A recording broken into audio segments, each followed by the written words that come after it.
Halo semuanya, kembali lagi di sini bersama saya Bobby Gali di Firbi TV. Kali ini kita ketemu dengan seorang pengusaha. Dia pengusaha untuk penjualan online yang bergerak di bidang fashion. Mari kita sambut Pak Megan. Halo Pak Megan, apa kabar Pak?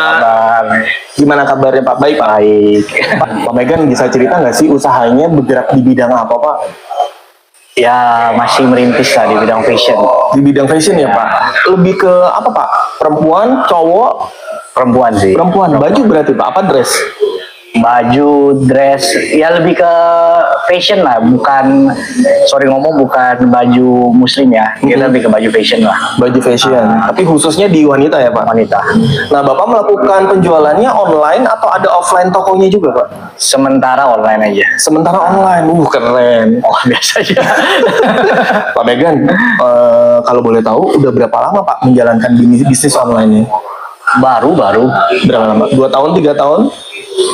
Ya sejak sebenarnya ini bisnis untuk partner saya, istri saya. Oh, Saya ini bukan buat istri saya biar ada kegiatan.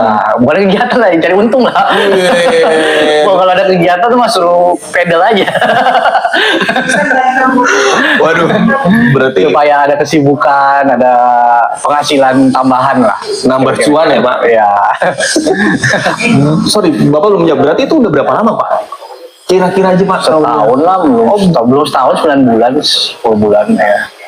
Oh, daftar mereknya aja lebih dari setahun. Oh iya, kita proses daftar merek itu, saya mau duluin daftar merek karena dari tim Firbi, dari tim Firbi itu kan waktu saya lihat resikonya itu rendah, kan saya langsung okein tuh untuk merek. Jadi langsung baru saya mulai proses produksi. Oh, aku ngerti. Produksi karena kan kita udah mesti tag baju segala macam, itu udah mesti tembak logo sama ini kan. Oh, oke. Berarti Pak Megan sebelum melakukan usaha, Bapak lindungi dulu mereknya gitu ya Pak? Kira-kira. Jadi nanti pas usahanya berjalan, udah tinggal fokus di jualan aja. Bapak nggak perlu mikirin nanti kompetitor gimana ya Pak? Atau tiba-tiba ada yang mau ngambil nama merek Bapak, betul ya? Betul. Berarti tadi yang Bapak omongin itu adalah mengenai daftar merek, betul ya Pak? Iya. Pak, pada saat melakukan daftar merek, kenapa milihnya di Firbi? Nah, ini Pak. Oh ya, ke kantor ya kan, otomatis ketemu waktu sama Patri ya. Oh, oke. Ketemu Patri, terus ngobrol-ngobrol, oke ya udah jalan. Karena kan risiko rendah juga, ya udah sejalan. Oke, jadi pada saat dianalisa merek sama tim ahli, ternyata resikonya rendah dan akhirnya Bapak jalan. Ya. Lanjut ya Pak? Lanjut. Nah, pelayanan kita gimana Pak? Aman, memuaskan. Iya. Berarti memuaskan. gampang dihubungi, konsultasinya juga enak berarti Pak? Gampang dihubungi, konsultasi enak, responsif. Responsif Oh ya. Pak, pada saat Bapak menjalankan usaha penjualan online, gimana Pak sekarang marketnya? Ya sebenarnya kan market fashion online itu kan udah red ocean ya, udah kompetisinya udah ketat lah. Tapi kalau saya lihat marketnya kan tetap besar, jadi ya udah nggak ada salahnya dicoba. Gitu aja sih. Kalau ngomong market overall ya udah kompetitifnya, kompetitif levelnya udah tinggi lah, udah tinggi. Nah, yang membedakan Bapak dengan yang lain apa Pak? Pasti kan Bapak ada sesuatu hal yang pembeda dengan kompetitor lainnya Pak? Unique selling point kita lebih ke kita sebenarnya, kalau saya lihat ada celah market tuh di mana kalau kita belanja let's say merek-merek terkenal, boleh sebutin merek ke sini? Jangan Pak. Oh jangan, ya merek-merek terkenal di mall lah, yang inisial Z, H gitu-gitu. Itu kan dia itu untuk tanda kutip nggak semua, untuk mungkin kelas di Indonesia nggak semua orang bisa beli atau mau beli. Nah harapan kita buat Sigrid ini adalah kita menawarkan produk yang tanda kutip, kalau model baju ya sesuai Intra Fashion dengan kualitas yang mirip tapi harganya jauh di bawah lah. Saya melihat ada celah di situ aja, makanya kita coba. Oh gitu. Pak, ngomong-ngomong tadi nama mereknya apa Pak? Merek siapa sih? Mereknya Bapak ini tadi. Sigrid 8. Mereknya Sigrid 8. Iya. Oh, apa artinya Pak Sigrid 8? Itu kayak keren loh Pak. Enggak, itu nama keponakan saya aja. Nama keponakan saya waktu itu.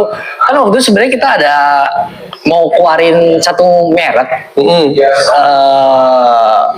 Waktu kita kasih ke Gopaten, dianalisa, terus out resikonya cukup tinggi lah. Waktu itu saya agak lupa lah berapa persen dari tim analisa internalnya.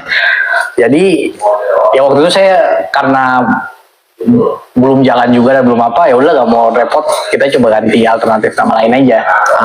Dulu sebenarnya ada nama lain, tapi waktu tim Firbi analisa ternyata resiko cukup tinggi. Ya udah, saya gak mau repot, udah ganti aja deh. Ganti pakai nama ponakan saya, sebenarnya Sigrid nama ponakan saya. Oh isi Pak, tadi Bapak ngomongin Gopaten itu maksudnya Bapak awalnya dari Gopaten. Gopaten Iya, itu iya. pemirsa anak usaha kita, jadi nggak usah bingung ya. Jadi kita punya anak usaha Gopaten, kita sendiri itunya namanya Firbi Paten, itu masih satu grup, jadi nggak perlu bingung. Jadi itu Bapak masuknya dari Gopaten, awal-awal tahu kita ya Pak? Iya, Oh isi dari Gopaten. dari Gopaten. Oke Pak, tadi ngomongin Bapak pakai nama keponakan Bapak tuh. Iya.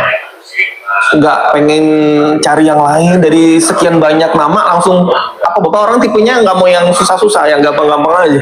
Enggak, sebenarnya kan prinsipnya kalau fashion wanita ya kita pakai nama cewek lah. Nah, Oke. gitu. Terus kepikiran aja, terus pas analisa resiko rendah ya udah Jalan gitu. jalanin aja. Pak, kalau aku lihat kan barang-barang Bapak ya Pak di online itu kan bagus-bagus Pak. Nah itu ngambil barangnya produksi sendiri atau Bapak ngambil dari luar atau Enggak, produksi sendiri. Produksi sendiri? Ya, produksi sendiri. Produksi sendiri. Sorry, kalau dibilang produksi itu berarti jahit sendiri kayak gitu atau gimana Pak? Kita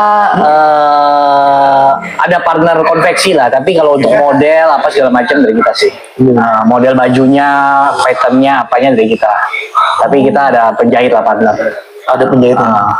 Pak, kalau Bapak ngelakuin bisnis online, sebenarnya untuk kita-kita yang mungkin pemirsa di rumah, prospeknya masih bagus nggak Pak? Nah, ini kadang-kadang orang ragu-ragu nih Pak. Waduh. Meskipun Bapak baru menurut versinya Bapak, tapi udah jalan setahun udah lumayan oke loh. Semua bisnis sekarang udah kompetisinya udah tinggi ya menurut saya. Mau bisnis apapun kompetisi udah tinggi kan. Iya juga sih Pak, benar. Jadi ya udah tinggal ya pinter-pinter kita ini aja. Karena mau bisnis apapun kan sekarang kompetisi udah tinggi. Iya betul-betul. Mau buka restoran udah banyak, buka toko baju banyak, buka bengkel banyak, buka apapun udah banyak sekarang. Hotel pun udah banyak. Iya sih. Jadi mau ngomong ya mau ngomong apa? Atau jangan-jangan Bapak mau tes ombak dulu nih gitu? Enggak sih. Enggak. Bener-bener fokus ya Pak? Kita fight lah. Wow, keren. Kalau mau tes ombak apa saya daftar merek? Oh iya, benar juga ya. Pak, jadi kalau gitu ketika Bapak melakukan bisnis online, kan online banyak ya Pak, ada TikTok, ada marketplace, segala macam, Instagram. Bapak pakai semua itu atau gimana Pak? Kita pakai Instagram, Shopee, TikTok lagi mau lagi di setup lah. Kita lagi mau coba live TikTok sih, tapi lagi setup studio. Oh gitu. Oh Bapak ada nge-live juga? Rencana mungkin minggu depan. Minggu depan. Pak, biasanya kalau misalnya mau nge-live gitu, apa yang Bapak persiapin Pak? Studio. Studio. Si penjualnya sendiri ngaruh nggak sih Pak? Ya studio sama talent lah, tapi kebetulan talent saya masih pakai istri saya dulu aja. Oh, oke. Suruh dia hemat budget. Hemat budget. Jadi nanti begitu pas udah pakai istri Bapak, baru nanti Bapak pakai talent beneran gitu ya? Nanti mungkin sebenarnya karena sekarang kita lagi mau cek ombak dulu di TikTok untuk live TikToknya. Karena Shopee, Instagram udah jalan. Yes. Kalau live TikTok kita rencana sih mungkin antara seminggu 3 kali atau seminggu 5 hari. Mungkin baru 2-3 jam sih. Nanti mungkin kalau penjualannya bagus apa kan pasti mesti ada backup. Baru kita cari talent. Oh gitu. Pak, kan kalau aku lihat Bapak bisnisnya online. Kedepannya rencananya Bapak mau seperti apa sih? Bisnisnya mau diarah kemana kalau berhasil nih Pak? Akan ada online-nya, offline-nya juga Bapak buka toko, ikut pameran atau langsung jangan Mungkin offline sih. Mungkin kalau berhasil udah penjualannya di online bagus. Ada kepikiran untuk offline sih. Coba buka offline. Tapi itu ntar lah kalau penjualan di online udah stabil, udah apa, baru ke arah offline. Oke, Pak, kita berandai-andai ya Pak, ketika Bapak mau buka toko, ya Pak, toko fisik nih. Bapak langsung ke mall besar atau pilihan Bapak lebih kemana Pak? Penyaluran yang offline-nya, buka tokonya Pak, atau di ruko dekat rumah misalnya gitu, atau Bapak langsung ke pasar, ke mall, grosir? Mungkin antara ruko atau mall sih mungkin sih. Antara ruko atau mall, lebih ya. kayak butik berarti ya Pak? Iya, ya mirip gitulah. Antara ruko atau mall lah. Ya ada plus minus kan. Kalau mall otomatis sewanya lebih mahal. Tapi ya ada beberapa online yang tuh offline juga, beberapa merek dia berani buka mall sih. Mungkin penjualannya udah bagus atau segala macam. Dia buka mall. Karena emang kalau saya lihat ke depan, sebenarnya kalau saya pelajarin beberapa toko online yang baju juga, mereka tuh buka di ruko atau mall itu sebenarnya cuma buat showroom aja. Kadang-kadang kan orang mau beli online, mau cobain Susah ya repot. Pak? Betul. Jadi mungkin ya mereka ke sana coba-cobain. Ya mereka kalau mau beli offline boleh, mau beli online juga boleh. Oh, oke. Lebih ke showroom sih kalau saya lihat orang-orang online sekarang ya. Oh gitu, oke. Pak, pada saat Bapak jualan online, kan mulai ke-track ya Pak, pembelinya lebih banyak dari daerah mana? Bisa tahu nggak Pak, untuk saat ini Pak? Ya kota gede lah. Mana aja Pak? Coba sebutin Jakarta, oke. Ya, paling banyak Jakarta sih. Oh iya? Ya, ya. Jabodetabek lah paling banyak. Jabodetabek. Kita kan ads juga, dari ads itu kelihatan yang engagementnya paling bagus. Masih Jabodetabek sih. Ya Surabaya oke. Pak, ads-nya Bandung masih ya Bandung oke lah. Pak, dari sekian banyak iklan, Bapak pakai iklan apa aja Pak? Meta ads saya pakai Sebentar, kalau Meta berarti Facebook, Instagram, ya Facebook, Instagram. TikTok udah mulai main? TikTok kan mau baru, TikTok itu udah ada akunnya. Tapi terus out konten yang kita post di Instagram sama TikTok tuh mesti agak different. Jadi sekarang kita masih copy gitu. Masih agak different, jadi kita nanti lagi mau coba fokus ke TikTok sih. Sama kayak mau live kan. Untuk di Shopee-nya sendiri Bapak melakukan iklan atau cuma posting-posting biasa? Iklan. Nah, kalau di Shopee gimana Pak? Pengen tahu Pak reviewnya setelah Bapak melakukan iklan di Shopee. Responnya bagus nggak Pak? Yang beli banyak nggak? Lumayan. Oh, lumayan. Oh, Lumayan. Malah banyak kan dari Shopee sih. oh ya? Ya. Jadi kita di Instagram itu cuman buat iklan aja. Atau mau nge-branding dong? Atau Ya branding lah, branding. Oh, lebih Ya. Bapak tipenya lebih suka hard selling atau cuma nge-branding asal? Oh enggak, bukan hard selling enggak. Kita lebih prinsipnya, saya kemarin ngomong sama istri saya juga, kita prinsipnya bantu aja. Orang kalau ada pertanyaan kita jawab, tapi saya bukan yang nge-push jualan ya. Tapi kalau aku lihat dari cara Bapak ngomong, ini sebenarnya segmennya lebih ke menengah atas ya? Apa menengah ke bawah? Ya, menengah atas. Menengah atas. Menengah menuju atas loh, tapi di atas banget juga. Bisa tahu nggak Pak kisaran bajunya berapa? Kalau one set kita nggak sampai 500. One set atas bawah ya. Dress 300 gede sampai 400 kecil lah. Oh, berarti sebenarnya normal-normal aja ukuran segitu ya Pak? Ya, Harga segitu maksudnya? Tergantung ya, tapi itu udah jatuhnya menengah menuju atas sih. I see. Tapi kalau sebagai gambaran, kalau merek-merek gede di mall itu harga segitu cuma dapat atasan doang. Oh Kita kan iya, atasan bawahan. betul. Pak, kan ngomong-ngomong di marketplace, orang rata-rata pada banting harga ya Pak. Nah, Bapak menanggapi banting harga, perang harga deh, istilahnya perang harga itu gimana Pak? Bertahan aja. Cuek aja? Saya lebih ke cuek sih. I see. Karena saya kan bukan mau, ya pasti ujung-ujung mau jualan kan. Tapi kan aim kita saat ini adalah, tim kita saat ini aimnya Sigrid itu adalah branding, bukan jualan. Makanya kita bukan ambil barang dari Thailand, Cina, itu kan emang mereka mau nge-push jualan kan. Tapi berarti nge-push jualan itu kan nggak ada brandnya. Betul. Ya itu kalau mau seperti itu saya nggak usah kontak Kabupaten lah, nggak usah kontak Firby. Bener dong. Bener. Karena ya itu sama kayak kita buka toko di let's say ITC lah gitu kan. Ya yang penting jualan aja kan, nggak penting branding kan. Kalau yang kita aim sekarang itu ada brandingnya. Jadi kalau untuk masalah perang harga, saya sekarang agak cuek karena menurut saya lama-lama customer itu buat mengenal merek kita, brand kita itu kan butuh waktu. Oh iya, betul. Buat dapetin trust customer kan butuh waktu. Jadi ya udah kita sabar aja. Mungkin karena ini kali ya Pak, dengan Bapak daftar merek otomatis kan punya nentuin harga sendiri ya kan Pak, nggak perlu perang harga sebenarnya.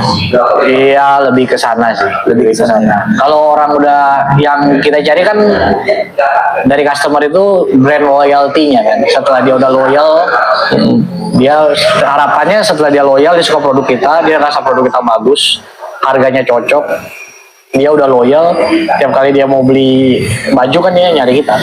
Oh, I see. Bener.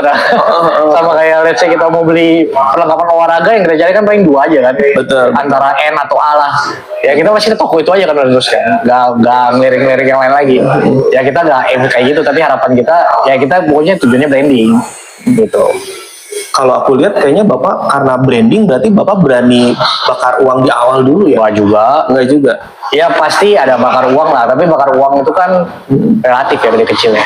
Kita bakar uang yang bisa kita semampu kita aja lah. Bisa aja merendahnya nih. Semampu kita aja. Bener. Nah Pak, pada saat kapan awalnya ya Pak, pada saat pengen bisnis online ini tiba-tiba Bapak, oh kayaknya saya mau deh bisnis gitu. Kan nggak ujuk-ujuk langsung Bapak dirapihin semuanya. Maksudnya? Maksudnya Bapak pas awal bikin ini tuh ngelihat orang dulu, tiba-tiba tergerak langsung Oh, bisnis enggak. Nah bisa cerita nggak Pak ke kita Pak? Sebenarnya partner saya mau kerja, ya saya tinggal tanya dia mau jualan apa, mau jualan baju, oh ya udah. Lebih ke sana sih, karena kan itu buat dia. Tapi kalau Bapak sendiri berarti ini bukan main jobnya Bapak berarti ya? Nah, bukan. Bapak sendiri emang di bidang apa Pak usahanya Pak? Wah, bantu-bantu teman lah itu yang kita ketemu tadi. Oh ya, restoran ya. Langsung aku tembak. Ini kita lagi ada di restorannya dia nih. Lanjut lagi ya Pak. Pak kan kadang-kadang ketika orang mau memulai usaha online, kadang maju, kadang mundur. Nah, Bapak bisa kasih tips nggak Pak? Kira-kira kalau yang maju mundur gitu mendingan maju atau mendingan mundur? Ya tergantung modalnya Pak. Kalau modalnya udah habis ya mundur lah. Bener. Kalau misalnya di awal Pak, pada saat dia mau mulai, kalau dia masih ragu, nah itu gimana Pak? Kalau versinya Bapak. Masih ragu apa? Usaha. Iya. Ya jalanin aja sih menurut saya. Jalanin aja. Pak pernah dengar dropshipping Pak? Pernah? Bapak pernah ngelakuin nggak? Enggak sih. Nah, atau mungkin bisa dropshipping dulu kali ya Pak? Artinya jual produk orang dulu atau gimana? Boleh dropshipping boleh. Oh. Tapi udah kompetitif juga sekarang kan dropshippingnya. Sebenarnya sih kalau enak lebih enakan punya produk. Bukan, zaman dulu saya tahu dropshipping itu sempat saya tahu tuh kayak orang beli dari Tokped jual di Shopee gitu, karena Shopee lebih tinggi harganya zaman dulu ya. Sekarang kayaknya customer udah pada pinter kali ya. Oh, jadi menurut Bapak dengan dropshipping agak kurang gitu Pak? Nggak tahu saya, tapi Nggak versinya Bapak aja? mungkin udah agak semudah dulu ya. Ah, sih. Tapi mungkin masih bisa, saya nggak tahu. Karena saya nggak pernah jalan, saya nggak tahu. Oh, oke. Pak pernah dengar nggak misalnya dia atau mungkin ngambil barang di Shopee di marketplace atau dia ganti label pakai brandnya dia sendiri? Oh, itu ada. gimana tuh Pak? Lebih bagus gitu atau gimana menurut Bapak? Aduh. Itu banyak kan mereka ambil barang impor ya setahu saya. Oh, impor, oke. Misalnya impor lah Pak. Impor terus tembak merek lah ya. Tembak label ya. Tembak label lah ya. Dia labelin sendiri ya Label Pak? sendiri lah. Oke. Oke aja menurut saya. Mungkin ke depan juga kita akan melakukan seperti itu juga mungkin Ke depannya. karena kan maksudnya untuk kita produksi kadang-kadang kan ada item-item yang tanda kutip kita kan main bisnis fashion kan ada model yang unik banget yang kita nggak bisa ketemu di market. Jadi mau gak mau kita harus buat. Tapi ada model-model tertentu, model baju standar lah kayak kaos atau apa. Kalau kita produksi dengan kuantiti yang kecil sama orang yang produksi kuantiti gede pasti lebih murah dong. Oh iya betul. Ya why not kita tembak merek aja nggak masalah sih. Menurut saya. Oke. Pak nanti kedepannya Bapak akan menjalankan reseller juga nggak sih Pak? Maksudnya orang ngejualin punya Bapak atau Bapak mau di handle sendiri? Reseller kayaknya enggak sih. Maksudnya kalau ada reseller pun mungkin saya tetap jual price list saya, gak diskon. Jadi kalau maksudnya bisa harga saya 300.000, ada reseller mau ambil misalnya kuantiti sekian, saya tetap kasih mungkin harga 300.000. Kenapa Pak? Kan dia beli banyak. Pertimbangannya apa maksudnya gitu loh? Karena saya takutnya kalau misalnya saya kasih 250.000 nih, orangnya ambil banyak, dia jual 270, sedangkan saya jual 300. Ngerti nggak? Oh, oke, ngerti. Jadi dia bisa, jadi orang yang punya modal gede, tanda kutip, ambil barang saya, dijual di market dengan dia banding harga bahasanya. Nah, brand saya kan agak rusak ya gitu. Oh, berarti sebenarnya Bapak main konsepnya adalah lebih ke brand menengah atas sih, secara nggak langsung ya Pak. Ya, middle mungkin up. lah, ya. Kalau middle up dia kadang-kadang Saya jadi nggak butuh takutnya desain. gitu, karena takutnya let's say dia mau ambil kuantiti gede banget nih, pasti dia nego dong, harga yang di push sama dia. Di push, Oh, misalnya oke. kita harga 300, dia misalnya 220.000 atau 230.000. Habis itu dia banjirin market harga 260, kita bisa apa? Sedangkan Oke. kita di merek kita sendiri kita jual 300.000 misalnya. Iya. Berarti reseller jual lebih murah dari kita. Wah, agak repot ya gitu. Agak repot ya, ya. Menurut saya gitu sih.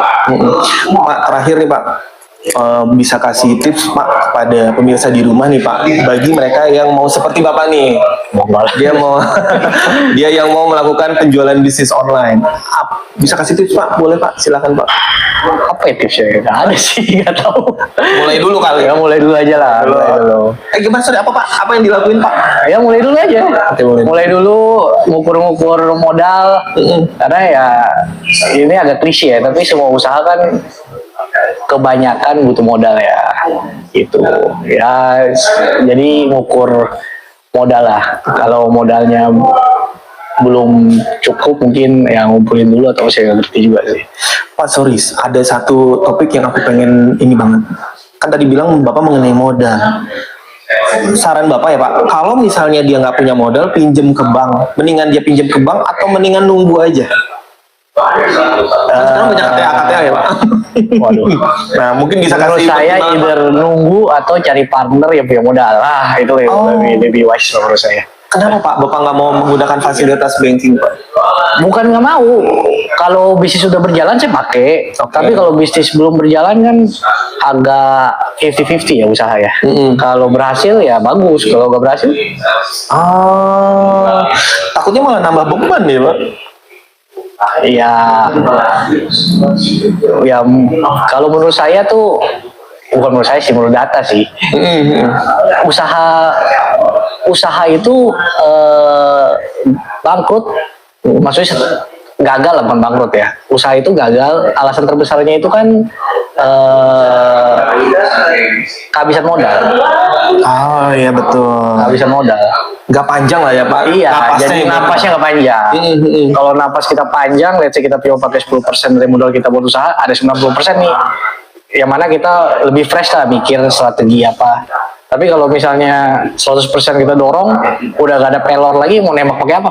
Oh iya ya. Ya gitu. Benar juga. Nah sama lah kayak bank, kalau bank ternyata gagal gimana? Iya, malah jadi bebannya Ya, lebih kalau saya lebih cenderung mending cari partner sih yang punya modal. Jadi dia ibaratnya napasnya bisa panjang ya Pak. Napasnya bisa panjang. Pak, Bapak usaha, akhirnya istri juga usaha.